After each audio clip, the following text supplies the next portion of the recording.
Today, we'll be talking about the following manga series.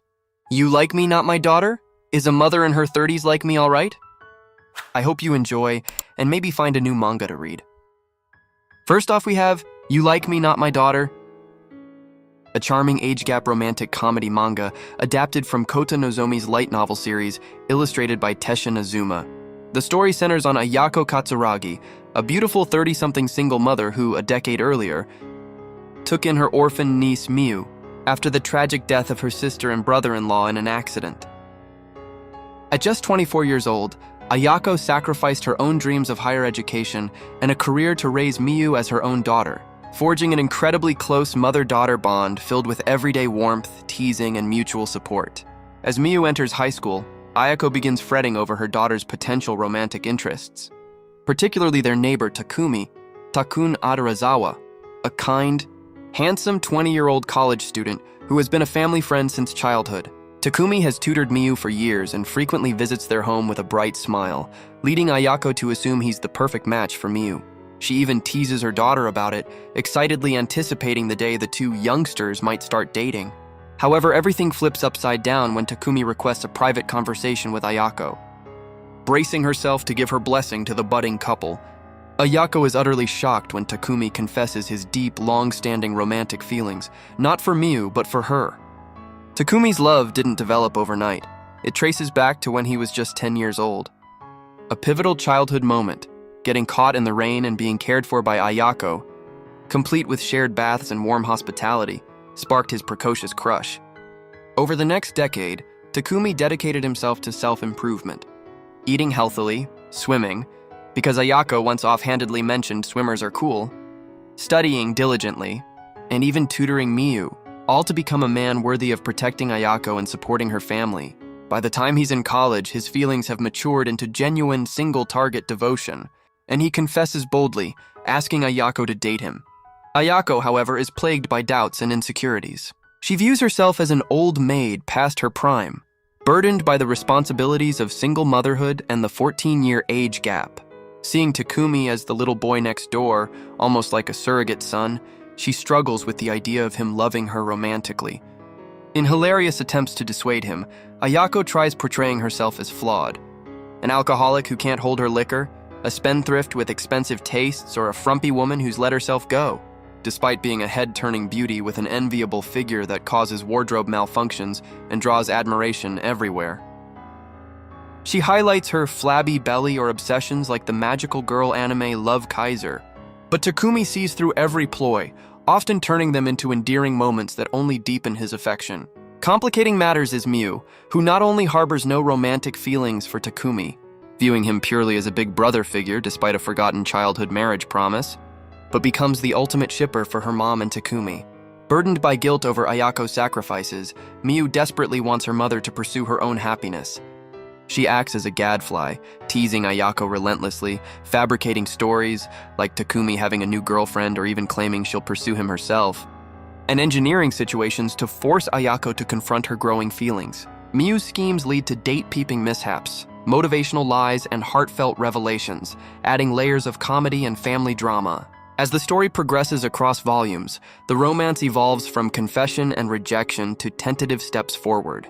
Flashbacks reveal tender childhood interactions, like bridal carries when Ayako drinks too much, or accidental fun bag airbags in the bath. Modern-day hijinks include beach trips with slingshot bikinis, fever dreams featuring sexy Santa outfits, and cosplay contests. Ayako eventually acknowledges her love, culminating in impulsive kisses and admissions, but hurdles remain, clarifying their dating, navigating public perception of the age gap, which surprisingly bothers no one else, including Takumi's supportive parents, dealing with Takumi's ex-girlfriend reappearing, and balancing Ayako's maternal duties with her reawakened desires. Filled with wholesome moments, ecchi fan service, buxom beauty standards, hot spring scenes, and romantic spoon-feeding during illnesses, and heartfelt exploration of themes like nephewism, guilt complexes, and changing yourself for love, the manga delivers a pure, slow-burn romance. Takumi's unwavering sincerity contrasts Ayako's flustered denials, while Miu's meddling keeps the pace lively. Side characters like Takumi's cross-dressing friend Ringu add extra humor. Ongoing since 2020 with over 8 volumes in English, published by 7 Seas Entertainment. It blends laugh-out-loud comedy, emotional depth, and steamy tension, making it a standout in the Stacy's mom trope with refreshing wholesomeness and minimal drama from external judgment.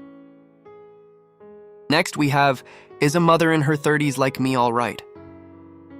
A completed romantic comedy manga written and illustrated by Neko. Serialized on Futabasha's Comic Meteor website from August 2020 to September 2023, it spans 5 volumes and 62 chapters, blending age gap romance, ecchi fan service, and lighthearted family drama with a focus on a bold younger man's pursuit of an older single mother. The story centers on Hanano, a gorgeous 32-year-old widow and single mother who has largely given up on love after a traumatic marriage to a piece-of-shit ex-husband who left her scarred emotionally. Raising her adorable young daughter alone in an apartment building, Hanano juggles work, parenting, and daily life while turning heads with her curvaceous, mature figure. She receives love confessions almost daily from admirers who can't resist her MILF appeal. Despite her beauty and charm, she's insecure about her age, post-pregnancy body, and the responsibilities of motherhood, viewing herself as past her prime and unworthy of genuine romance. Everything changes when her next-door neighbor, a laid-back early-20s university student, bluntly confesses his crush on her. Far from the typical bashful young suitor, he's refreshingly or annoyingly direct about his reasons. He's smitten with her as a hot Arasaa mama, openly praising her voluptuous body, motherly vibes, and the forbidden allure of an older woman with a child. His shameless compliments and perverted remarks catch Hanano off guard, leading to hilarious, flustered rejections as she tries to brush him off as a kid with a fetish or someone taking advantage of her vulnerability. The male lead, often criticized by readers as dopey, lazy, or even parasitic, doesn't back down. He inserts himself into Hanano's life through neighborly favors, babysitting her daughter, helping with household chores, or creating accidental ecchi scenarios that highlight the manga's heavy fan service. Think wardrobe malfunctions, hot springs outings, or intimate close calls. His persistence stems from genuine affection mixed with unabashed lust, but his immaturity and freeloading tendencies make Hanano question his sincerity. Is he serious about committing to a ready-made family, or just chasing a fantasy? As the romance develops, the story explores Hanano's internal struggles. Flashbacks reveal her abusive or neglectful ex-husband, deepening her fear of remarriage and trust issues. Her daughter's playful antics add wholesome chaos, though some readers found excessive focus on the child borderline uncomfortable or lowly heavy, contributing to mixed reviews. Hanano's sisters play a key supportive role, meddling by hyping up the young suitor as a good guy and urging her to move on for her own happiness, contrasting Hanano's self-doubt with familial encouragement. Comedy arises from the age gap hijinks, the guy's bold pickup lines clashing with Hanano's tsundere denials, and ecchi tropes like shared baths, fever caretaking, or beach episodes emphasizing her enviable assets. Yet beneath the fan service lies emotional growth.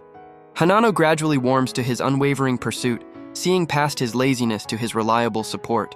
Heartfelt moments build as they confront the practicalities of their relationship, public perceptions, blending families, and Hanano's guilt over prioritizing her desires. The manga culminates in a satisfying low-drama resolution. After Hanano's sisters reinforce that the suitor is ideal for her, she reflects on her painful past. In a tender conversation, she admits he'd be perfect if she ever remarried. Seizing the moment, he proposes on the spot, and she accepts. A short epilogue time skip shows domestic bliss. He's embraced the role of house husband, assisting with her work and family life. Ending on their wedding photo, a wholesome payoff to the slow burn romance. Often compared to similar titles like You Like Me, Not My Daughter, which fans praise for superior art, storytelling, and character depth, this series leans heavier into straightforward ecchi and a less polished male lead, earning polarized opinions. Some enjoy the lighthearted MILF fantasy and direct confession trope, while others drop it for the protagonist's unlikable traits or questionable fan service elements. Volume 5 includes a bonus one-shot, retro game to Karoshi Yuri, adding Yuri flair. Overall, it's a breezy, trope-heavy read for fans of unapologetic age gap romances with plenty of comedy and steam, though it lacks the emotional nuance of its peers. English scans are available on sites like Mangadex, making it accessible for curious readers.